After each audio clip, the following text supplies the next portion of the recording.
Welcome, and thank you for listening to the Sales Maven Show. I'm your host, Nikki Rausch, your own personal sales maven, here to offer you tips and strategies and techniques to master your sales conversation.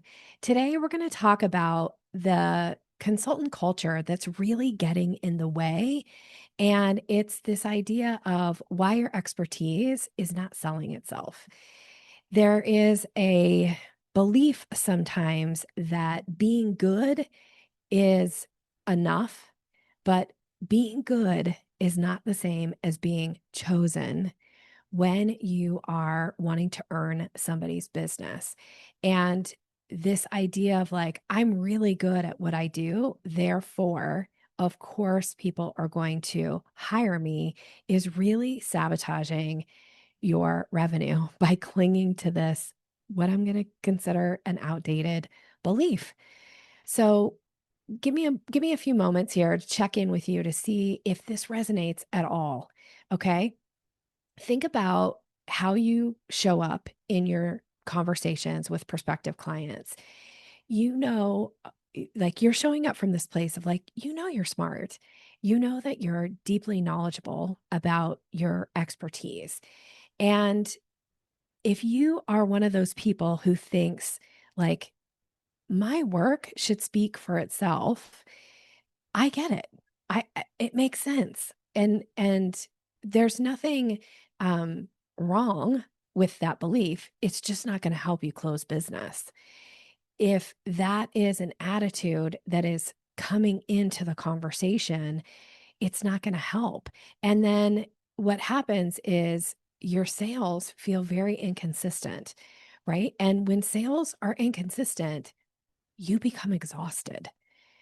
Because if you're not bringing revenue into the business, and especially if you're having quite a few conversations that are not converting, that is going to get into your mindset and make you think that nobody wants to hire you, or there's something wrong with you, or uh, people can't afford what it is that you're offering, right? Like it gets in the way.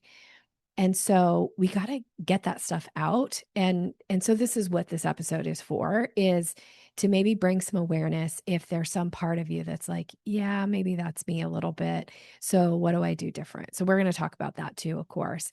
Um, and if you are somebody who has said recently and or thought recently, I don't want to be salesy and I want to have a more consistent income, this episode is for you. And I want to say this is not a confidence issue. This is a conditioning issue. Um, if it's this idea of like not wanting to be salesy, can oftentimes cause people to sabotage their sales conversations because they are kind of showing up with some beliefs that speak like this, like my expertise should be obvious, or talking about money really cheapens the work, or if I explain it clearly enough, they'll get it. Sales conversations should be logical and rational, but yet if you do any kind of research, that's not how people are making decisions. That's not how people are deciding to spend money and hire you. So it isn't about the quality of your work. Um, of course, that matters once they hire you, but you've got to get the business first. You have to earn the business first. And so showing up from like, my work should speak for itself, that will always sabotage you. Showing up from, I'm going to explain it and then they'll get it. That is, you may have heard me talk about this before, but it's such a mistake because it's almost this attitude of like, my job becomes to educate people. And when I educate people, they'll hire me. And unfortunately, that is just not the case. I remember I have worked with many, many people over the years that have had a little bit of this like, well, I don't think of myself as a salesperson. I think of myself as an educator. And I'm giggling a little. It's really not funny, but because I have so many people coming to mind right now. I can see their faces and I can picture these conversations that we were having, and it's such a sabotage to them actually earning the business. Most people, buyers, don't want to be educated by you. And educated often becomes word vomiting. And word vomiting is something that most of us are like, eh, I, I want to like get that off me. Like nobody wants to be word vomited on. And so if you think if I explain it well enough, they'll get it, that it just really kind of speaks to a lack of strategy for a sales conversation. And that is usually what is getting in the way for a consultant to earn the business. So remember, like buyers are not buying because necessarily of your deep knowledge of something. They're buying because they get the clarity. They have clarity about the results that they're going to get from hiring you. Um, Oftentimes, depending on what it is that you're selling, they're not buying because it's logical. They're buying because it might provide safety for them. I've talked about this before of like the motivational traits. This comes from my background in neurolinguistic programming. There's people who are drawn towards, they're known as towards people. And I know I've talked about this in an episode not too long ago. And then there's people who are what are considered away from people. So toward people are the results people. They want to know the results. They want to know the improvements that are going to happen. They want to understand the success that they're going to have. Those are all like toward type statements.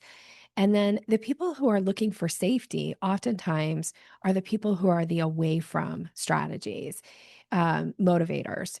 And away from is like, we don't want to make this mistake anymore, or we no longer want to live this way, or this person or this organization can no longer afford for things to not work, right? Those are the away from people.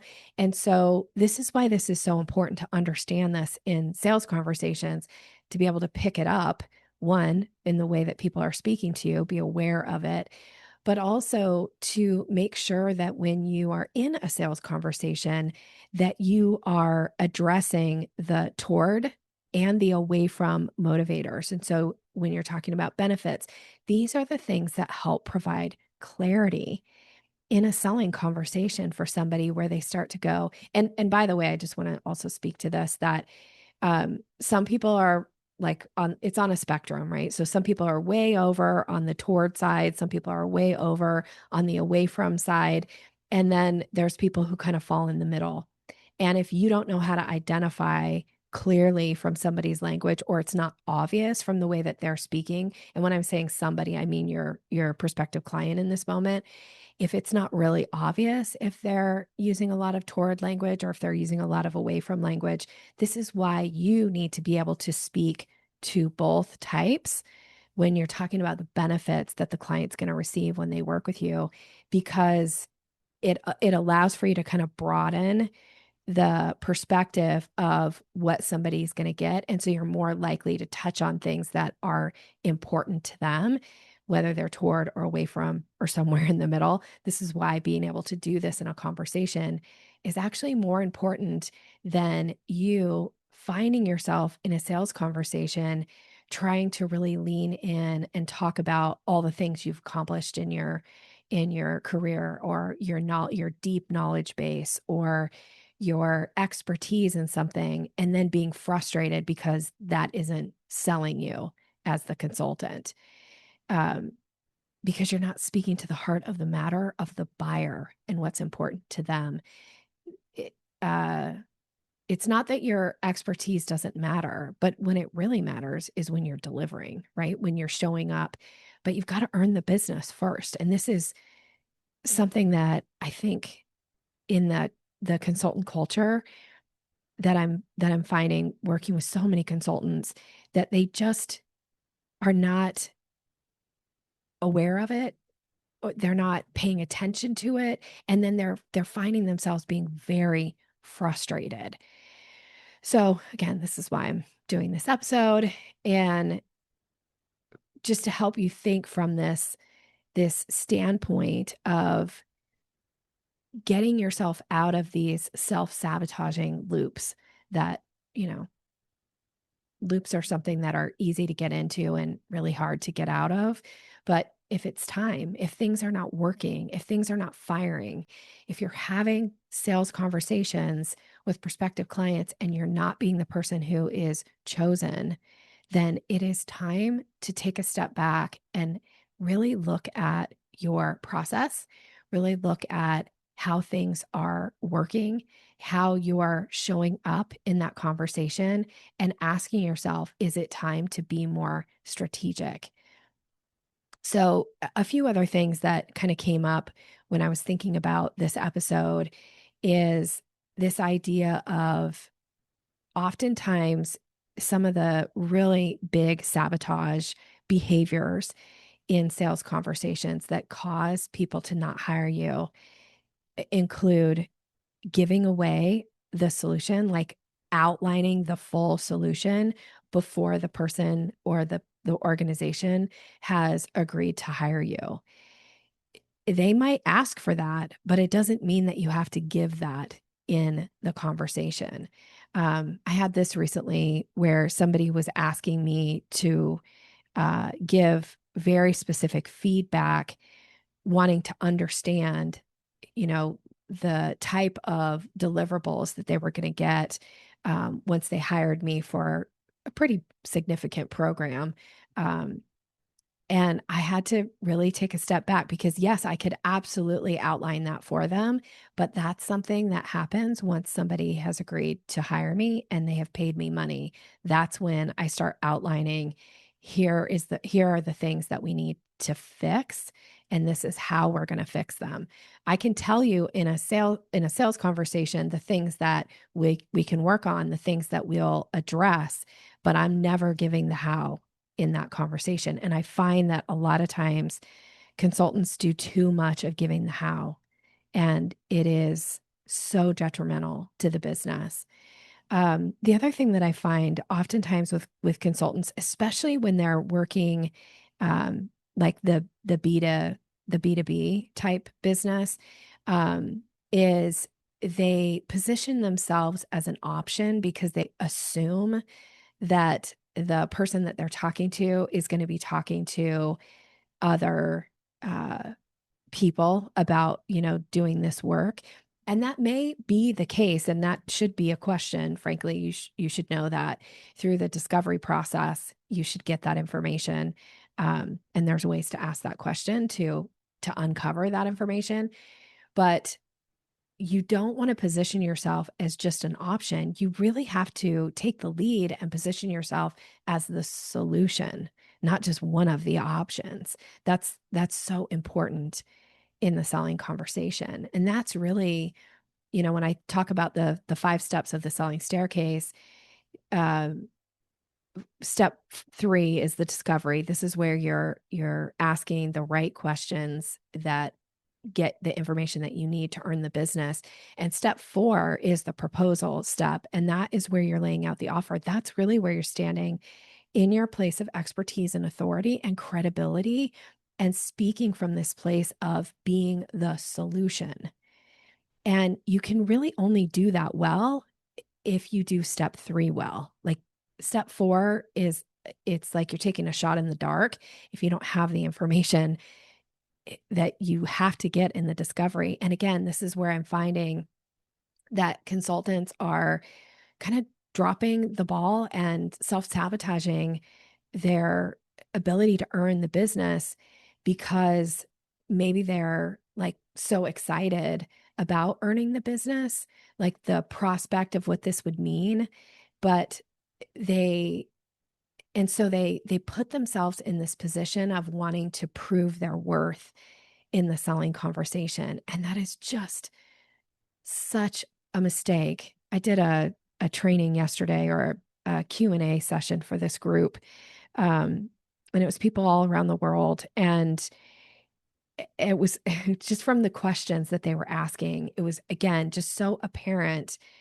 that this was kind of the go-to was like wanting to speak about all the things they had accomplished and speak to their expertise um, in that sales conversation. And I was trying to explain to people, yesterday on the call too, is that this creates an imbalance of power in the conversation. And in any sales conversation, there has to be a balance of power between you and the buyer. You don't get to take all the power in the conversation because, frankly, they'll go hire someone else because that won't feel good to them. But you don't get to give them all the power either in the sales conversation because they won't value your work. So if you give the client all the power, and one of the ways that you give away all your power in a sales conversation is you act as if you're there to prove your worth in that conversation. And that's when you start over explaining. That's when you start offering solutions. That's when you start talking about all the things that you have done in your career and all of your, like your accomplishments. If you're doing that in your selling conversations, you are creating an imbalance of power. You're giving all the power to the prospect. And of course, they're not going to choose you then. And so that has to be something that you learn how to like stop doing in the conversations. The other thing, and I know I've spoken about this many, many times, but I'm going to comment on here because it's still such a relevant piece of the kind of missing thing that I find consultants are doing over and over again is they're not asking for the business. They're afraid to ask. So they want to get off the call, just get the quote out, or just get the proposal out, or just get the email that outlines the program out to the person because they don't want to have to talk about the close. But you you can't miss this step. You cannot miss this step. When you miss this step, you have no idea what lingering questions do they still have? What possible objection might they have? What else do you need to provide in order to earn that business if you don't attempt to close? And I know I just did an episode about this recently too, about the cognitive close and how to use that to your advantage, somewhere in the 300s. It might even be the last episode that just aired. So maybe 309, 309, no, maybe 308, episode 308, I think, where I'm talking about using that to your advantage. But closing is so important. Not, and I don't, and I sometimes wish I'd thought about calling it something else because I think people have a misconception about what I'm talking about here. I don't mean that you're actually exchanging dollars for services in that moment, although that is the goal, but it's issuing that close language so the person can decide, ask a question, voice an objection, whatever is going to come up there. Um, and so as a consultant in the selling conversation, and again, these are conversations I have over and over again with clients, was like, okay, well, how did they end it? Oh, well, they're going to think about it. Okay, so when are you talking next? Oh, well, they're going to let me know. Like, oh, they're not going to let you know.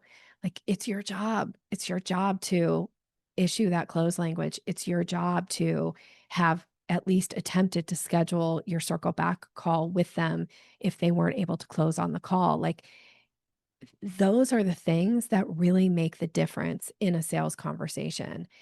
Um, and then I also want to speak to this one too, because I think this can sometimes come up is sometimes I find that consultants downplay their results. They don't focus enough around the benefits because they want to be humble and they don't want to like, I don't want to guarantee that, the XYZ is going to happen because maybe it wouldn't happen. What if they did this or what if they did that? I'm not in any way saying, give false promises. That's not the point. But downplaying in this idea of being really humble in a conversation, in a sales conversation, can often just lead to confusion because the buyer doesn't know what they're supposed to do or say next. They only know that by the questions that you ask, by the invitations that you issue. And you being humble and like, well, I didn't want to, push the person on, this aspect, or I didn't think it was okay if I asked this question or that question. It's like, why? Well, I didn't want them to think I was being pushy. Well, it's your job to earn their business. So it's your job to ask the questions. almost any question can be asked in a way that is kind and is can land softly. I used to teach this and I would always show an image of a feather, right? Like the questions can be framed in a way that feel like a feather and they land softly to the other person's ears. Questions can also sound heavy and like, like a ton, like a big old rock, if you don't use your voice quality properly, if you don't frame the question properly. Um, but it's learning how to do those things and having some structure.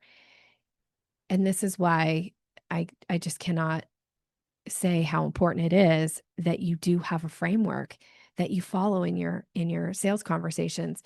And a framework doesn't mean a script. I want to be really clear about that. You having your set list of questions allows for you to have a direction and know where you're going and uncover the information that you need in order to earn that person's business. It doesn't it doesn't, mean that you have to just sound like a robot reading a script. That's not the point of a framework at all. Like, having a framework actually gives you quite a bit of, like, flexibility. It allows for you to kinda bob and weave if you need to, or skip a question if it makes sense. They've already answered that question, or skip it because it's not relevant to the conversation, or skip it because based on the last question and what they said, you already know they're not a good fit for like why you would ask that particular question, right? Like that is why having a framework keeps you on track. Um, and so this is the idea of to really start to be more intentional in your sales conversations. And when you have intention, when you have your outcome in mind, you have your questions that you're going to ask, and you know kind of where you are, it actually does allow for the conversation to feel more natural and natural with strategy attached to it. Because if you're just having conversations and letting the person talk and you're just kind of going back and forth and shooting ideas back and forth with each other, that is not a sales conversation, and it is so hard to earn somebody's business doing it that way. So having more intention around leading the conversation, also that is where clarity comes from for the buyer, not just you as the seller. It offers clarity for the buyer because there's a framework, there's some structure to the conversation.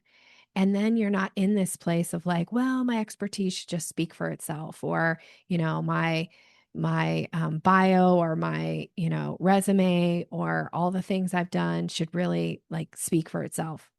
Unfortunately, it just doesn't.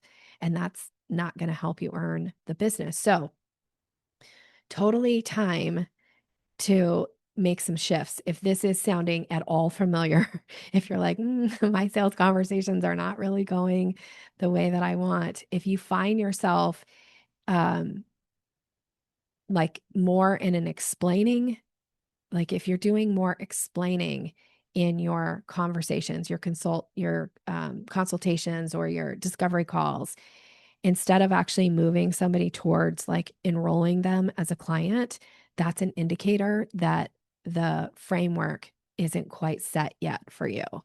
Or if you're finding yourself that you're proving your worth and your value by talking about all the things that you've already done, it is time to shift instead to positioning. Not to say that you won't ever bring up or talk about the things that you've done, but there's a place and a time to do that in the conversation, and that's when you're positioning it around the offer and the results they're going to get. If you're waiting for them to tell you what they want, or waiting for the client to lead the conversation, that is another indicator of like, okay, framework needs to happen here, because realistically, you should always be guiding your sales conversations. You should be leading those sales conversations, not letting the client lead. Now, I don't mean, again, creating an imbalance of power. You don't get to lead from a place of like, well, we're going to do it my way and we're going to follow, I'm not going to talk about that with you yet, or any of that kind of stuff. I don't mean that. I just mean having really standing in your place of authority and knowing how to earn somebody's business. And then if it turns out they're not a good fit, they don't want to hire you, you'll know that typically, hopefully by the end of the conversation, you'll have a much better idea, and you won't find yourself spending time and energy after the conversation is over, like hoping this person is going to buy. If you're finding yourself right now sitting in a place of like, well, I hope this person is going to take action. I hope this is going to happen, that is another indicator of it's time to really get some clarity around having intentional sales conversations so that you don't spend time hoping, you actually spend time knowing, enrolling, closing, um, and or blessing and releasing. And those are okay too, right? Okay, so if any part of what I just shared feels accurate and maybe even a little bit uncomfortable, please don't beat yourself up. Please just recognize that it is time for something to change. It's time for you to let go of what I would consider to be a very limiting belief of this idea of me being really good at what I do should be enough, because I want you to be the person who's chosen. Yes, for the things that you're good at, but because you did the sales call strategically, because you had a process that made it easy for the buyer to make that decision to take that next step with you. And then the income becomes more consistent, right? The process feels easier. The conversations, frankly, do start to feel more natural. And you don't feel like you're always the person like, I'm the monkey, I'm here to dance for you. And you're able to create a balance of power in your sales conversations. These are the things that are going to make such a difference in your ability to earn somebody's business. All right, if you have some deeper questions about this, please reach out to me. I'd love to hear what question came to mind. If there's some part of this that felt like, oh, I feel like Nikki is maybe speaking to me here, but I don't like it so much, uh, then please know that this is said from a place of wanting to be incredibly supportive, but also from a place of kindness. And I think sometimes kindness means saying things that are a little bit uncomfortable, but also there is a solution. And now it's up to you to decide, what are you going to do different? Because, like, when you know better, you can do better. You know that quote? I think that's Maya Angelou. Like, when we know better, we do better. And maybe it's just time to have some recognition to do better. All right. Thanks for listening. I'm wishing you continued success and have a great rest of the day.